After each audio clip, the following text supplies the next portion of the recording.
I wasn't dead. At least, not yet. But lying there in the hospital bed, tubes strapped to my arms, my chest rising and falling only because of the machines, I heard the words that shattered me in ways the coma never could. My own son's voice. Calm, steady, as if this was all just business. We should plan the funeral now. Dad won't make it. The words cut through the fog in my brain like a blade. I couldn't move, couldn't open my eyes, couldn't tell him I was right there, alive, trapped. The monitors beeped beside me, steady, proof that my heart still fought. Yet to him, to all of them, I was already gone. The room grew cold, though the hospital air had barely shifted. I heard shuffling papers, the scrape of a chair, the sharp sigh of my daughter-in-law. She never liked me much, always thought I was in her way. Her voice came sharp as glass. Let's not waste time. The truck is still in his name.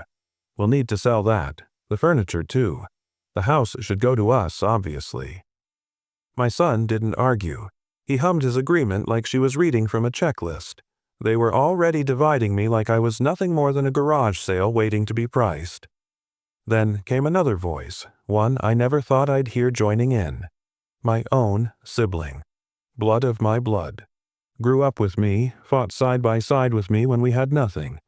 And yet, his tone was greedy, mocking, almost eager. I'll take the desk in his study. He promised it years ago. Promised? The lies hung in the air like smoke, choking me. I wanted to rip the tubes from my arms and scream, I never promised you anything. The desk belonged to your father, then to me. And it was going to my granddaughter. But my body betrayed me. My lips wouldn't move.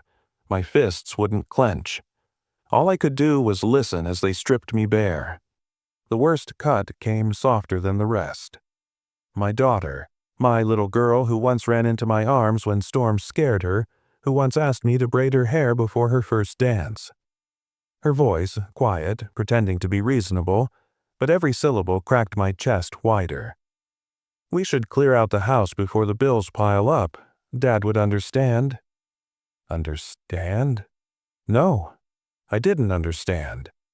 How could she look at me, even in this state, and see not a father, not a man who built a life for her, but a problem to erase? Inside the prison of my body, a storm brewed. Memories clashed against the present. I saw my wife smile in the garden. The way she held my hand at night and whispered, "Take care of them, no matter what." I had taken care of them. I had worked myself raw, bent my back, poured everything I had into these people. And now, with one hospital bed and a coma between us, they had written me off like last week's newspaper. But amid the vultures, there was one voice that saved me. Soft, trembling, wet with tears. My granddaughter. She pulled her chair close to the bed. I felt her small fingers wrap around my lifeless hand. Her whisper cracked but fierce. "Come back to me, Grandpa, please." Her voice didn't cut. It healed. Every night she returned. Every night she told me about her school, her dreams, her fears, and every night she begged me not to leave. She didn't know I heard every word. She didn't know she was the only anchor tethering me to this side of life. But the others, my son, my daughter-in-law, my sibling, even my daughter, they were vultures circling a body they thought was already dead. They argued about money, about possessions, about who would stand at the podium and give a speech at a funeral they were already rehearsing. And as I lay silent, a man alive inside but powerless outside, I realized the cruelest truth of all. My family didn't just expect me to die, they wanted me gone. That was the night my anger lit a flame brighter than any machine keeping me alive. I couldn't move yet, but I swore to myself one thing. If I opened my eyes again, if I walked again, if God gave me just one more chance, I would make them see. I would make them remember that I was not a possession to divide. Not a bill to settle, not a ghost haunting my own house. I was their father, their brother, their blood.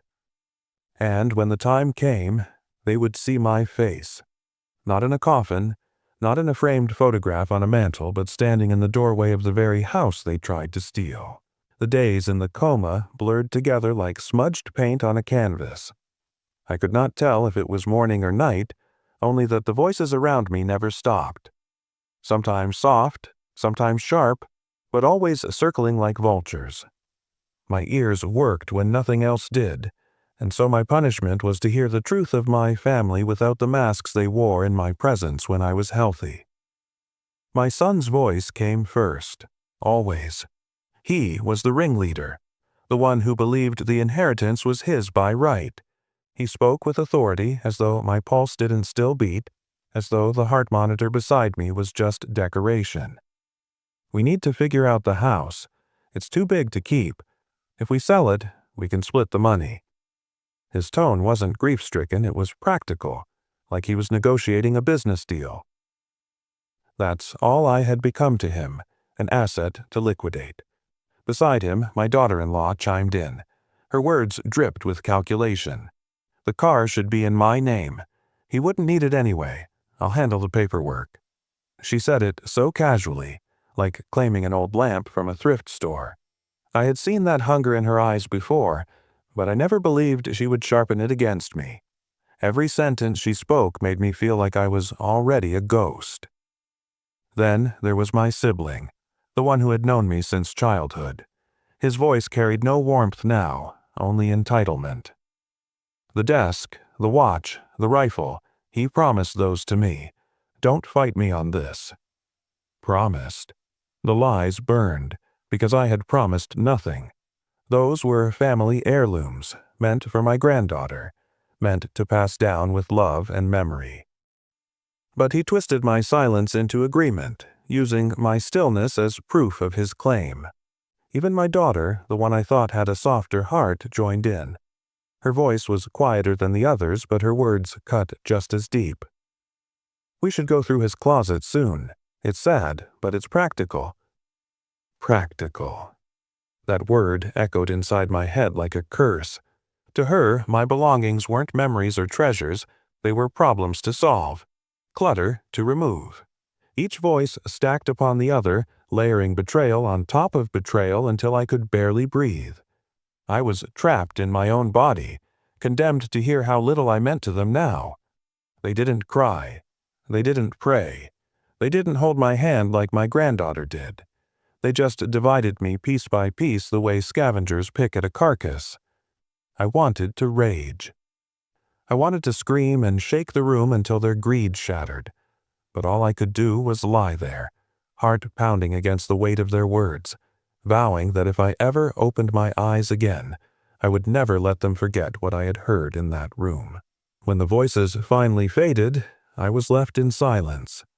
A heavy, suffocating silence broken only by the soft rhythm of the heart monitor beside me.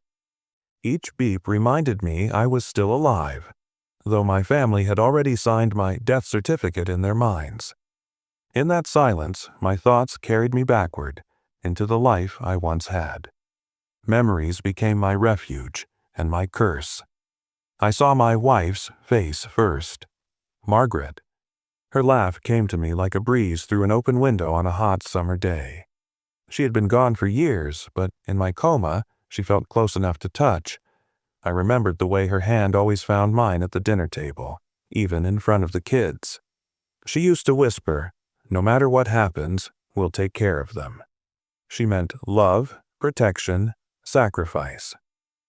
She could never have imagined it would come to this, our children tearing me apart before I had even drawn my last breath.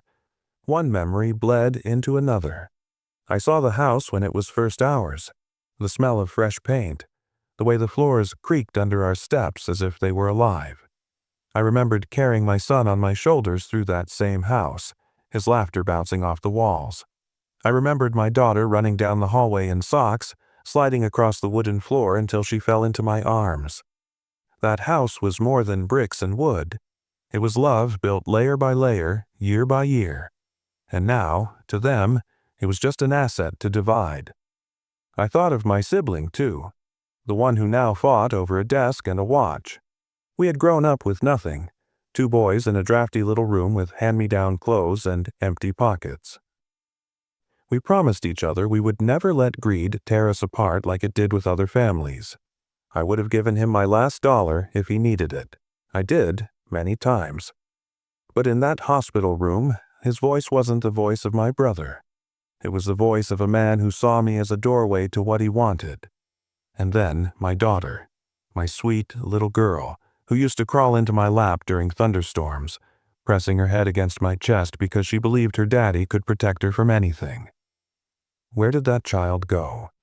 Where did her love turn into cold calculation about closets and bills? Was it me? Did I fail her somehow? By giving too much? Or maybe not enough?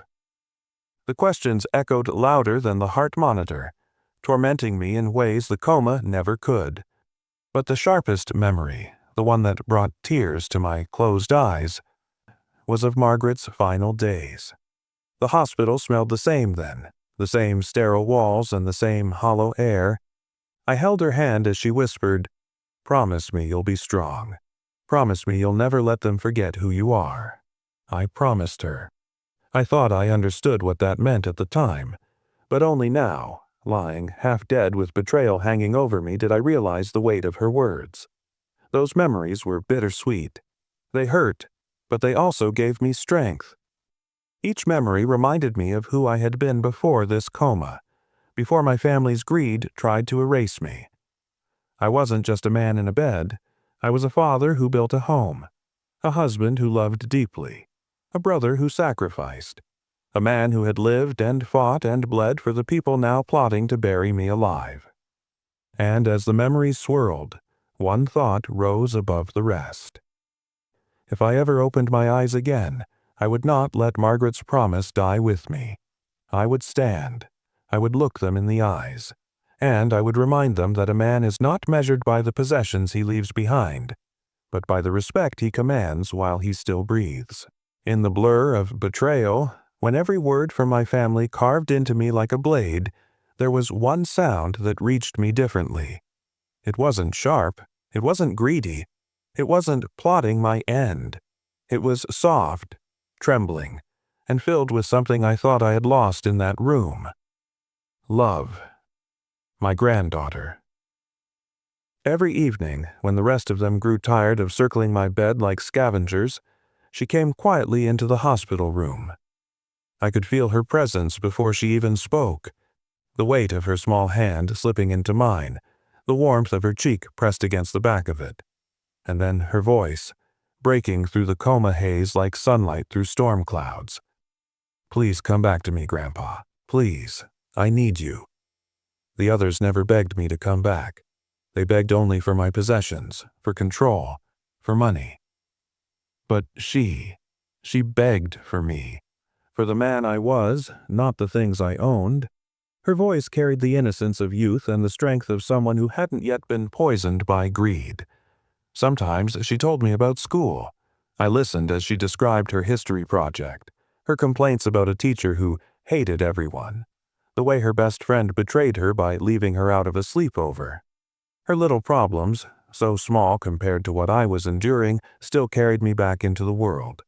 Her words painted pictures that reminded me life was still happening, even while I lay between it and death. Other times, her voice cracked under the weight of tears. "I don't care if you can't walk again. I don't care if you need me to take care of you. I just want you here. Please don't leave me with them." Her fear wasn't about money or bills. Her fear was about losing me, about being left alone in a house of vultures. I wanted to squeeze her hand, to let her know I was still there, that I heard her. I tried every time. My fingers twitched, sometimes so faintly I wondered if it was real. And when they did, she gasped, her voice rising with hope. "I felt that. I know you're fighting. Don't give up." Those words wrapped around me like a rope, pulling me closer to the surface, closer to the world I refused to leave. She told me things she never would have if I'd been awake. She confessed her fears of the future, how she hated the way her parents, my own children, spoke about me as if I were already gone. She whispered, They don't deserve you, but I do. I'll never let them forget who you are." Hearing that from her, a child in years but stronger in spirit than all of them combined, gave me more strength than the machines pumping air into my lungs. It gave me a reason to fight, not just for myself, but for her, because if I left this world, she would be alone with people who valued nothing but what they could take, and I would not abandon her to that. One night, when the hallway outside was quiet and the only sound was the hum of the hospital machines, she laid her head against my chest. "Do you remember when you took me fishing, Grandpa? You said I was the bravest little girl you knew. Well, now I'm saying it back to you. You're the bravest man I know, so be brave again. Fight." Tears slipped from my closed eyes. The nurses may have thought it was just a reaction. Just another involuntary response, but it wasn't. It was my soul answering her. She was pulling me back from the edge, from the grave my family had already dug. The loyal voice of one granddaughter outweighed the betrayal of 4 adults. Her words didn't just soothe me, they stitched me back together. And every night she came, I felt less like a man waiting to die and more like a man preparing to return. It was then that I swore to myself. When I opened my eyes again, when I finally stood, I would do it for her. Not for the son who counted my money, not for the daughter who wanted my closet empty, not for the sibling who lusted after heirlooms, not for the daughter-in-law who smiled at my car keys. No, I would come back for the one person who saw me as more than a body in a bed. For the only person who still called me Grandpa with love. The days in the hospital blurred, but the voices never stopped. What began as whispers about my funeral soon swelled into arguments about who would get what. My body was still weak, trapped between life and death, but my mind sharpened with every word I overheard. If betrayal has a sound, it is the laughter of people counting what they believe is already theirs. My son grew bolder with each passing day. He stopped talking like a man who had lost his father and began speaking like a man who had gained an estate. His voice was always the loudest, full of authority, as though the beeping of the machines wasn't proof enough that I still lived. "Dad's life insurance will cover the funeral," he said one afternoon, his tone almost cheerful. "We'll have money left over. I think it's best if I handle the finances. Less confusion." Handle the finances. Those words curled in my gut like poison. He wasn't just planning for my death. He was already rehearsing his role as executor of a fortune that wasn't even his. My daughter-in-law, sharp as a knife and twice as dangerous, encouraged him at every turn. "We'll finally be able to renovate our kitchen. You deserve that, honey, after everything." Her voice was soft, but it wasn't grief. It was greed, wrapped in silk. She didn't see me as her husband's father. She saw me as a bank account waiting to be cashed. Then came my sibling, eager to secure his share. He had stopped pretending to care about my health. "We should get the will checked. If he left things unclear, it could cause trouble later." Trouble for whom? For the vultures arguing over bones that weren't even cold. He insisted on the desk, the watch, the heirlooms, speaking as though I had personally signed them over to him. He twisted history into proof of entitlement, forgetting every sacrifice I'd ever made for him. But what gutted me most was hearing my daughter, the child I once called my gentle heart. Her tone was quieter than the others, almost practical, but her words cut deep. "The house is too big. It'll just become a burden. We should put it on the market before it loses value." She spoke of the house where she had grown up, where she once slid across the hardwood floors in socks, where her mother's laughter used to fill the kitchen. To her now, it was nothing more than a price tag. The arguments grew louder each day, filling the sterile room with poison. They talked of selling cars, of splitting savings accounts, of moving furniture before buyers even stepped inside. They argued about who deserved more, who had sacrificed most, who had been closest to me. None of it was about love. None of it was about loss. It was about what they could take, and how quickly they could take it. And yet, through it all, my granddaughter remained. She never joined their conversations. She never spoke of money or possessions. Instead, she sat by my bed whispering, "Don't listen to them, Grandpa. You're still here, and I know you're fighting." Her hand in mine was the only thing that reminded me I was not invisible, not just a body waiting for a death certificate. The contrast between her and the others was blinding. Where they saw a wallet, she saw a man. Where they heard opportunity, she heard hope. Where they prepared for my death, she prepared for my return. Each cruel word from the others only fueled the fire inside me. I could not move yet, but I swore to myself I would. I would not let them erase me. They thought they had stripped me of dignity, but what they did not know was that they were giving me strength. Their greed was the very fuel that would lift me from that bed. One day they would see me not as an asset or an inconvenience, but as the man who survived everything, even them. It happened on a night when the hospital halls were quiet, the kind of quiet that feels almost holy. The machines hummed beside me, steady and unchanging, like they had for weeks. My family had gone home, satisfied that nothing had changed, that their father, brother, and father-in-law was still a silent body waiting to be lowered into the ground. But they didn't know what I felt deep inside. Something stirred. At first, it was nothing more than a spark, a faint awareness that my body didn't feel as heavy as before. I concentrated, pushing against the weight of my own flesh. For days I had tried and failed, trapped inside a prison of stillness. But this time my fingers moved, just the slightest twitch. But to me, it was thunder. My granddaughter was there as she always was, her small hand resting on mine. She gasped, "Grandpa." I felt that. I know I did. Her voice cracked, filled with hope I hadn't heard from anyone else. She pressed the call button for the nurse, her words tumbling out with excitement. "He moved, I swear, he moved." The nurses rushed in, their faces skeptical. They had seen false alarms before, but then it happened again. My hand jerked, faint but real. One nurse leaned down, eyes widening. "Mr. Miller, can you hear me?" Inside, I screamed yes. My lips didn't form the word, but my spirit roared it. For the first time in weeks, the barrier between my mind and my body cracked. I wasn't just alive. I was fighting my way back. The days that followed were a blur of effort and exhaustion. Each morning, my granddaughter came with encouragement, cheering over the smallest movements as if I had conquered mountains. Each evening, the therapists pushed me harder, lifting a finger, then an arm, then opening my eyes for more than a flicker. My body felt like it belonged to someone else, stubborn and weak, but I forced it into obedience. And with each movement, my strength grew. Not just physical, but something deeper. The betrayal I had endured, the words I had overheard, became fuel. Every insult, every greedy whisper, every plan to strip my life bare, I used it. I thought of my son's voice declaring me finished, my daughter's calm suggestion to sell the house, my siblings' claim on heirlooms that weren't his. Their greed lit a fire in me that no coma could extinguish. Then came the day my eyes opened fully.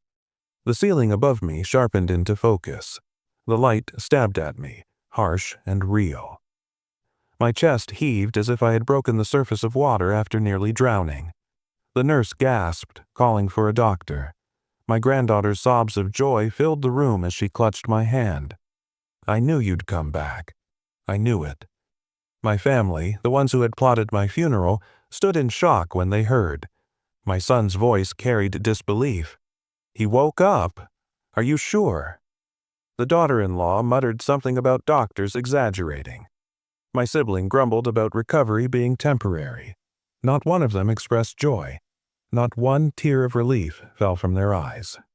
Instead, I saw irritation, as if my survival had spoiled their plans.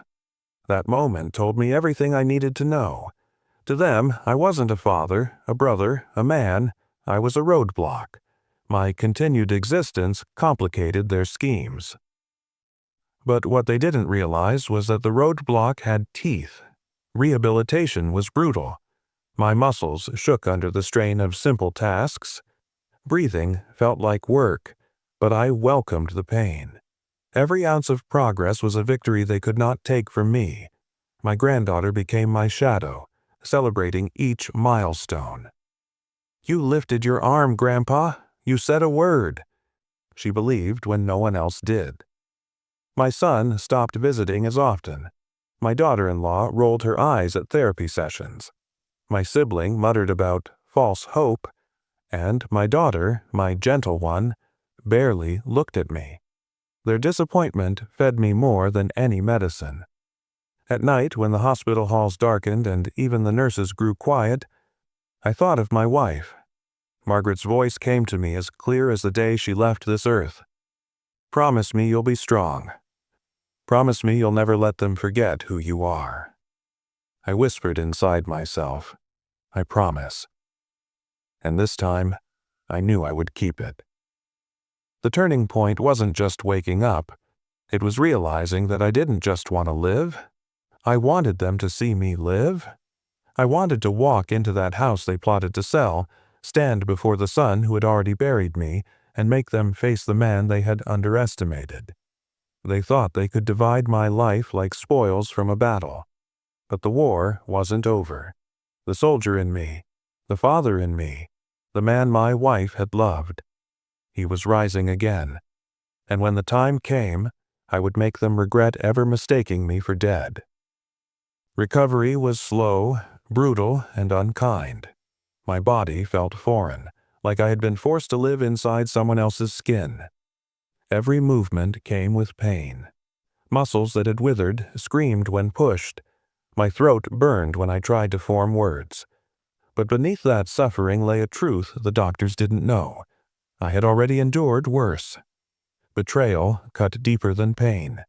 And betrayal was the one medicine I refused to swallow quietly.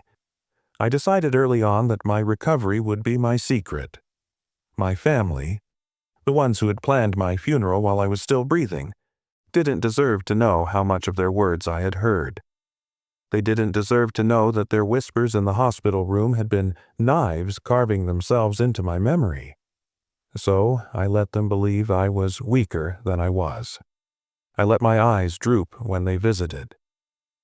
I let my words come out broken and strained, even when I felt the strength to speak more clearly, because the less they knew, the more power I held. It was almost comical to watch. My son would stand at the foot of my bed, arms folded, speaking over me instead of to me. "The doctors say recovery will take years. We can't let everything fall apart in the meantime. I'll handle the bank accounts. Dad wouldn't want us fighting." His voice dripped with false authority, the tone of a man who had already crowned himself the head of the family. He wasn't managing for me. He was managing for himself. My daughter-in-law never tried to hide her impatience. She sat in the chair closest to the window, tapping her fingernails on the armrest, sighing at every mention of therapy. "This is costing too much," she muttered once, not realizing I caught every word.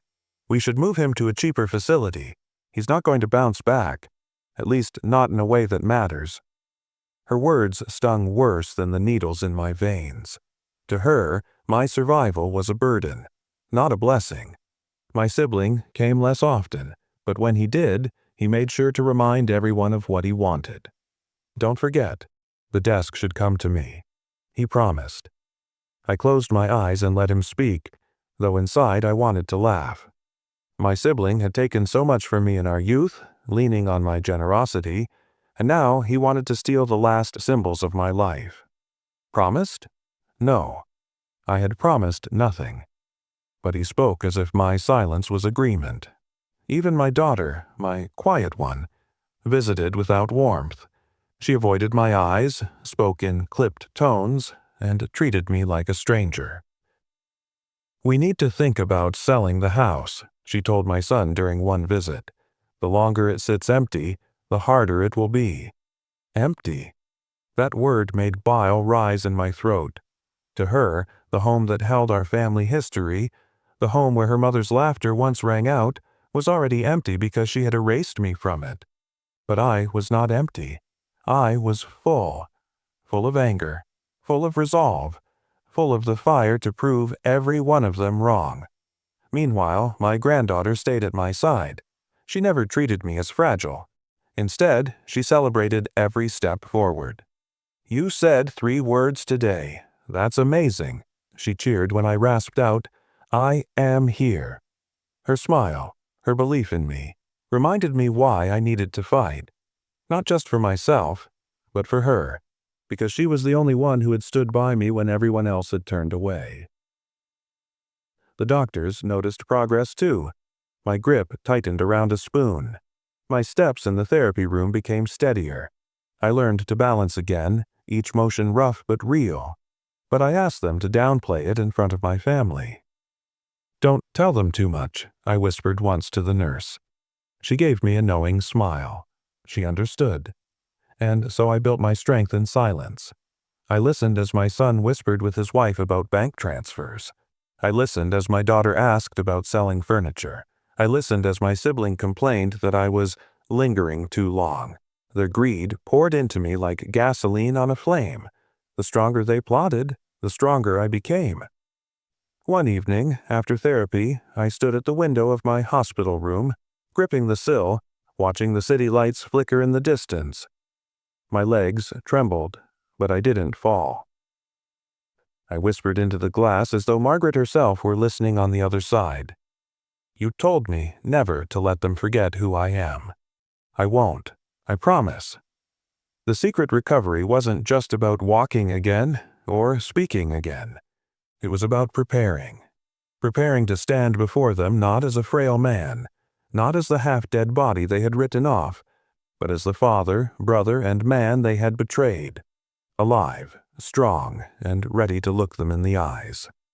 And when that day came, I knew the shock on their faces would be worth every step, every ache, every hour of pain. The day I walked out of the hospital, the air felt different. It was sharp, alive, filled with the smells of traffic and the faint perfume of spring.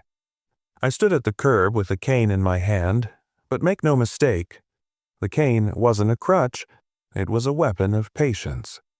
Every step I took outside those sterile white walls was a step toward reclaiming my life.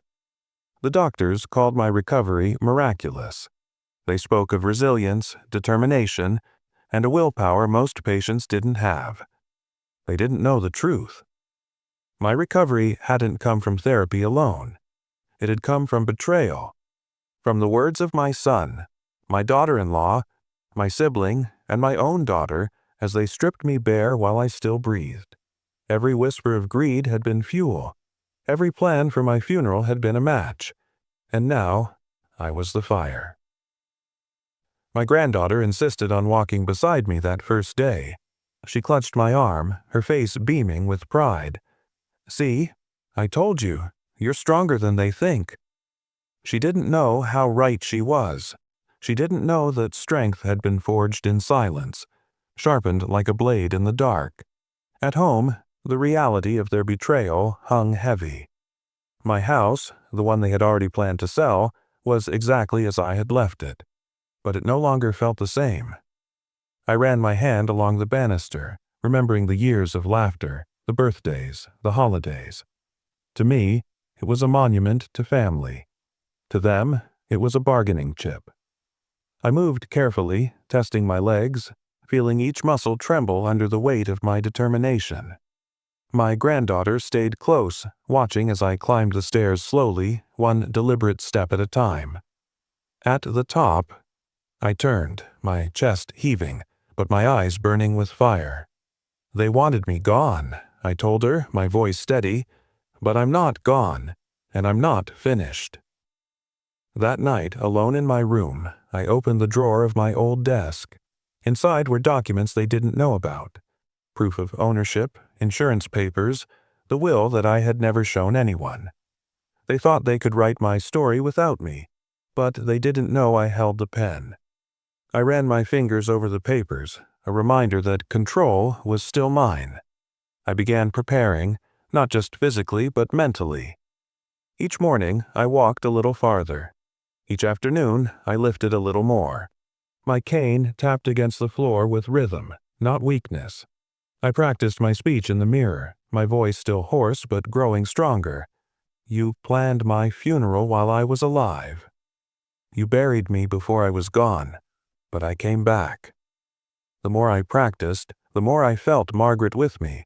Her voice echoed in my memory. Never let them forget who you are.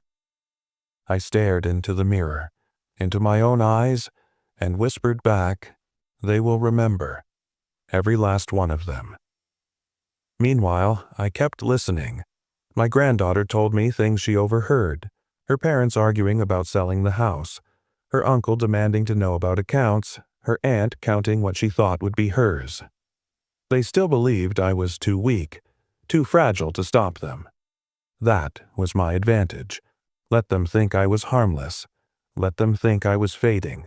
Because the quieter I seemed, the harder the thunder would strike when I spoke. I didn't rush. A man who has been to the edge of death learns patience. I waited, watched, and prepared. I wanted the moment of truth to come not in anger, but in power. I wanted to walk into the room where they sat, greedy and smug, and shatter their illusions with nothing more than my presence. Late at night, I sat in the living room, cane across my lap, staring at the pictures on the wall. My children as babies, my wife smiling in the garden, my family whole.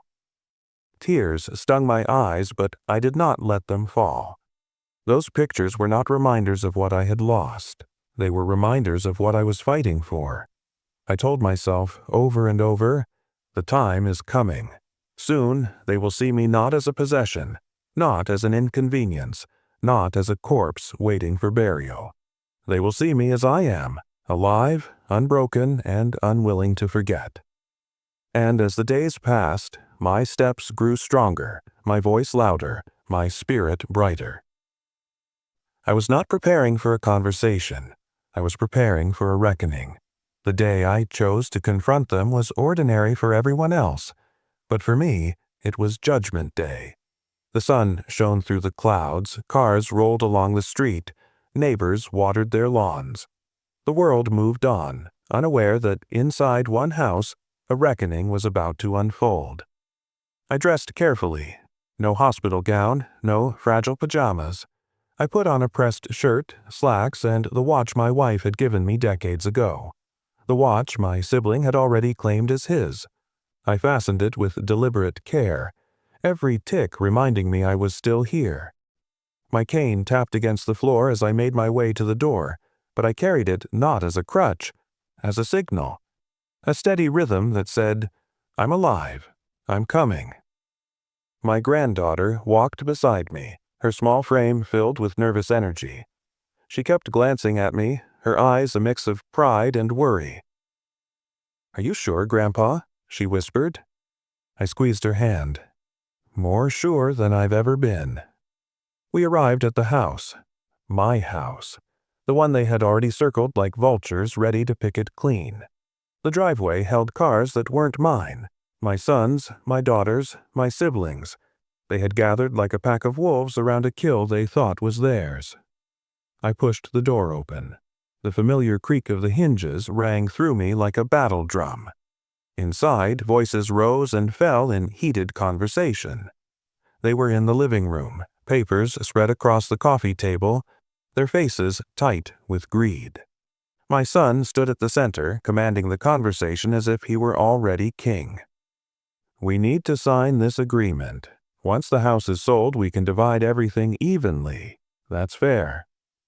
My daughter-in-law smirked, her voice sly. Evenly?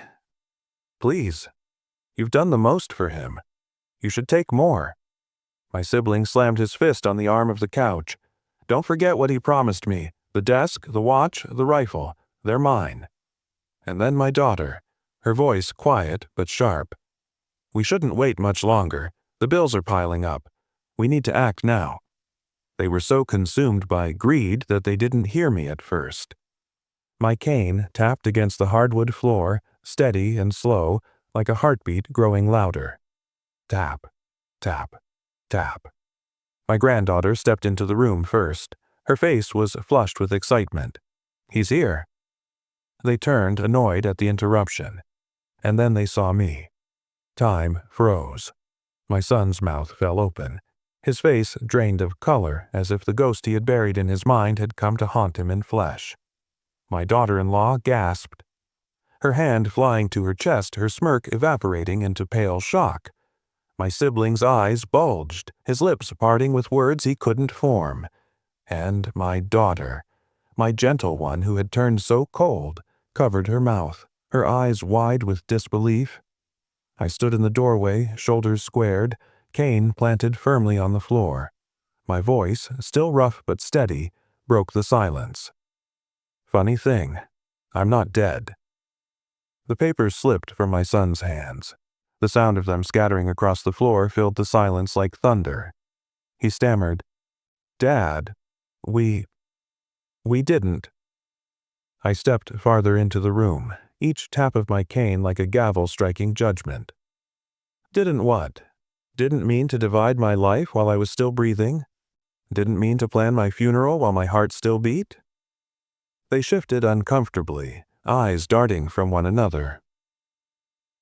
My daughter-in-law tried to recover first. We were just preparing. We didn't want to be caught off guard. I laughed, a low, bitter laugh that cut through the room. Preparing? You weren't preparing. You were celebrating. You were counting my possessions like coins in a purse. You wrote me off. You buried me alive in your minds. My sibling found his voice defensive and angry. We thought you were gone. We were grieving in our own way. Grieving? I shot back, my eyes locking on him. Grieving doesn't sound like arguments over watches and desks. Grieving doesn't sound like selling a house before the body is cold. The room grew still again. My granddaughter moved to my side, her small hand gripping mine like a lifeline. Her presence gave me strength. I turned back to them, my voice sharper now. I heard everything, every word. Lying in that bed, I couldn't move, but I could hear. You thought I was gone, but I was listening, and I will never forget what I heard. Their faces told the story better than their mouths could. My son looked like a man stripped bare, exposed for what he was. My daughter-in-law, pale and trembling, clutched her purse like it could protect her. My sibling muttered curses under his breath, unable to meet my eyes. And my daughter wept silently, tears streaking her face, her shame heavier than words. I stood taller, the fire inside me burning bright. You wanted me gone. But I came back, and now you will see me not as a corpse to bury, not as a wallet to empty, but as the man you underestimated. I am still here. The silence that followed was heavier than any coffin. The silence in the room pressed down on all of us.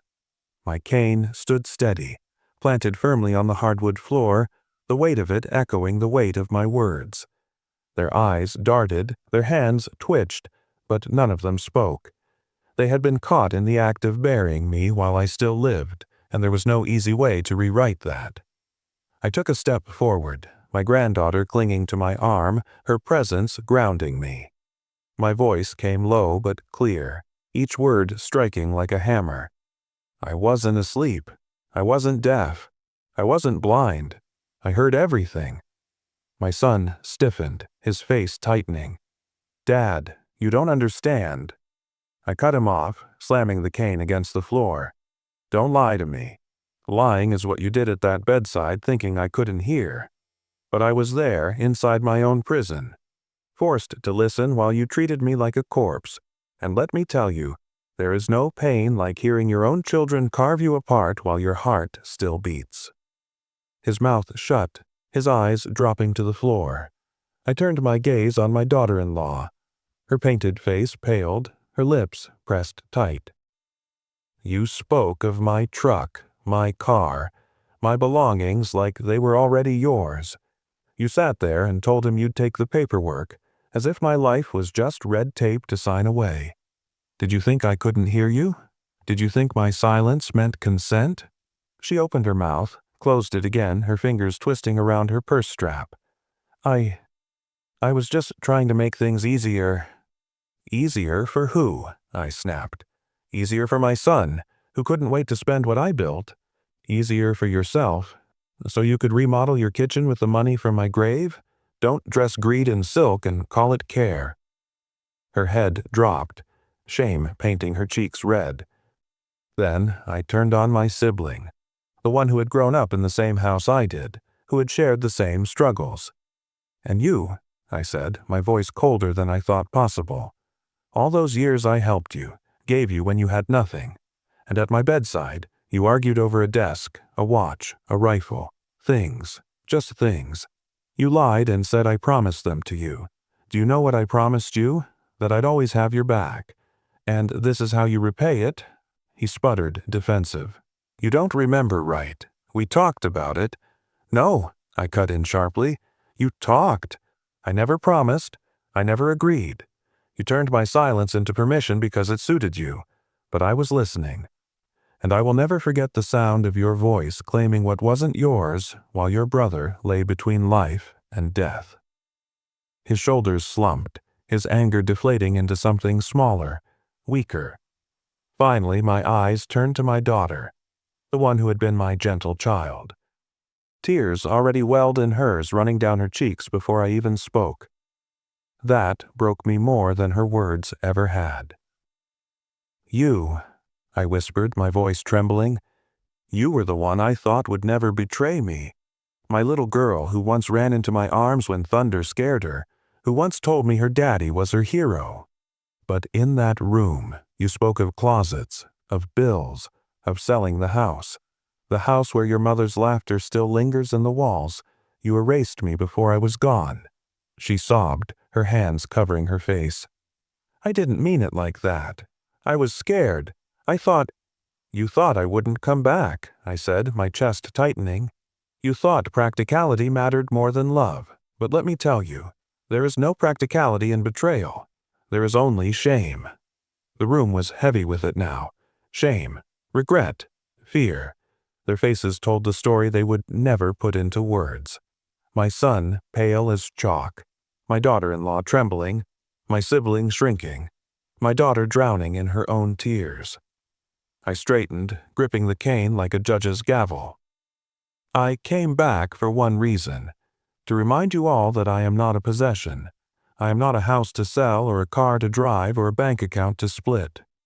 I am your father, your brother, your blood, and I was alive while you buried me in your minds. Alive and listening." Their silence answered for them. They couldn't deny it. They couldn't spin it. They couldn't escape the truth that their own greed had been spoken into the air where I absorbed every poisonous word. My granddaughter tightened her grip on me, her voice breaking the silence. "I told you he'd come back. I told you." I nodded, looking down at her with pride, then back at the family that had betrayed me. She was the only one who never left me. Remember that. The only one who saw me as more than what I owned. The shame in their eyes deepened, and for the first time since I had woken, I felt strong enough to stand not just as a survivor, but as a man delivering judgment. The silence stretched, suffocating them. I could feel it pressing into their skin, see it twisting in their eyes. None of them dared to move, as though the sound of my voice had nailed them to the floor. My cane tapped once against the hardwood, steady and sharp, and the sound echoed like a gavel striking a courtroom bench. "You all stood over me," I began, my voice heavy with fire, "and treated me like I was already gone. You cut me into pieces. Furniture for one, jewelry for another, my house for the rest. You counted my possessions like scavengers, forgetting the man who bled for them." My son clenched his fists, his face pale and tight. I pointed the cane toward him. "You, who should have carried my name with pride. Instead, you buried it with greed. You didn't grieve me. You plotted your inheritance before the ink on my hospital chart had dried. A son who sees his father as nothing more than a wallet is no son at all." His jaw tightened, but he couldn't speak. He knew the truth had already stripped him bare. I turned to my daughter-in-law. She shrank back, her fingers gripping her purse strap so tightly her knuckles went white. "And you, Every word out of your mouth was about money. My car, my house, my savings. You pushed him, whispered in his ear, dressed your greed in false concern. But it was never about care. It was about what you could gain from my grave. Her lips trembled, her eyes darting to the floor. She had no defense. Then came my sibling, my own brother. I fixed him with a gaze that could have cut stone. You and I came from nothing. We fought hunger together, worked with blistered hands, dreamed of better days. I carried you when you stumbled, gave when I had little, shared when there wasn't enough. And what did you give back? Lies. You claimed promises I never made, reaching for heirlooms while I was still alive. You betrayed the very blood that once fed you. He flinched, his face red, his mouth pressed into a thin, bitter line. Finally, I looked at my daughter. Tears streamed down her cheeks. Her body shook as though my words had already carved her open. And you, my little girl, I loved you most tenderly. I thought your heart was pure, untouched by greed. But you spoke of closets, of bills, of selling the home where you were raised. You stripped your memories bare, turned them into burdens, that cut deeper than all the rest. Her sobs filled the room. She whispered, "I'm sorry, Daddy." But her apology drowned under the weight of what she had done. Then I straightened, drawing in a breath that filled the room with finality. But through it all, there was one voice that never betrayed me. I turned to my granddaughter. Her eyes shone with pride, her small hand clutching mine like it was the strongest lifeline in the world. You stood by me when they buried me alive in their minds. You spoke to me as if I were still here, because you believed I was. You pulled me back when I had nothing left to fight with. You reminded me who I am, and for that, you will inherit something greater than money. You will inherit my trust, my name, and my love. The contrast was brutal and intentional. Around her, their faces fell lower, shame smothering what was left of their pride. The guilty stood small, stripped of excuses, while the innocent stood tall beside me. I raised my cane one final time, striking it against the floor. This is Judgment Day. Not in a courtroom, not in front of lawyers, but here. In the house you tried to claim while I still breathed. And this is my verdict. I live. I stand. I remember. And you will never escape the truth of what you did. The silence that followed was absolute, a silence that weighed heavier than any sentence a judge could deliver. The living room felt like a courtroom after a verdict had been read. No one moved. No one spoke. My son stared at the floor as if it could swallow him whole. My daughter-in-law's face had gone pale, her lips tight and trembling. My sibling sat hunched forward, his fists clenched, but his eyes betrayed his shame. And my daughter, my once gentle child, sobbed quietly, unable to lift her head. I stood in the center of it all, cane firm beneath my hand, my granddaughter holding on to me like the anchor she had always been. For a long moment, I let the silence settle. They needed to feel it, to choke on it, to understand that no excuses, no clever words could erase what they had done. Finally, I broke the silence. My voice was steady, clear, carrying the weight of everything they had taken from me and everything I had reclaimed. You buried me before I was gone. You stripped me of dignity in whispers you thought I couldn't hear. You forgot the man who built this house, who raised you, who carried you when you were small. And for what? For money, for possessions, for things that will rot and rust. My son lifted his head, his lips parting as if to defend himself, but I raised the cane slightly and he froze. My eyes locked onto his. You called yourself my son, but you planned my funeral like it was business. Remember this, a man's true wealth isn't measured in dollars. It's measured in respect. And today, you lost every cent of mine. I turned to the others one by one. You wanted my house, my car, my desk, my watch, but you will never have the only thing of value I have left, my forgiveness. That belongs to those who earned it. And none of you did. The weight of my words pressed them deeper into their silence. Then I looked down at my granddaughter, her wide eyes shining with tears, but these were tears of pride, not shame. I placed my free hand gently on her shoulder.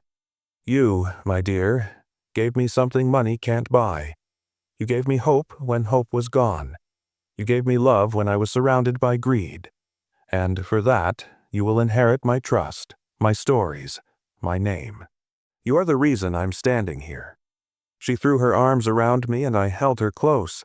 In that embrace, I felt everything I had fought for.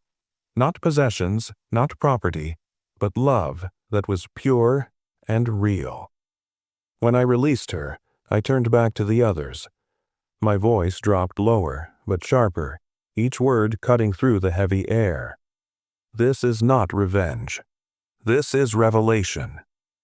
I lived to see the truth, and so did you. Live with it. Every time you walk into this house, every time you look at one another, you will remember this moment. You will remember the man you tried to erase walking back through the door. Their faces told me they already would. I adjusted my cane, standing tall despite the ache in my legs. I don't need to stay here and argue. I don't need to shout. I've said what needed saying. And now I'll do what none of you expected. They leaned forward slightly, as if waiting for another blow. But instead, I turned toward the door. My granddaughter walked beside me, her small hand in mine, her head held high. Together, we crossed the room. Each step of my cane echoed, slow and steady, like the beat of a war drum. At the doorway, I paused. I didn't turn to face them. I didn't need to. My final words hung in the air, low and unshakable.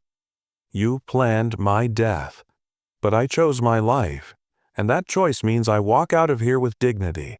The rest of you will live with the shame you earned. With that, I stepped outside. The air was cool, fresh, alive. My granddaughter squeezed my hand tighter, and I smiled at her. Behind us, the house was silent, filled not with triumph but with the crushing weight of regret. And for the first time since I had opened my eyes in that hospital bed, I felt free.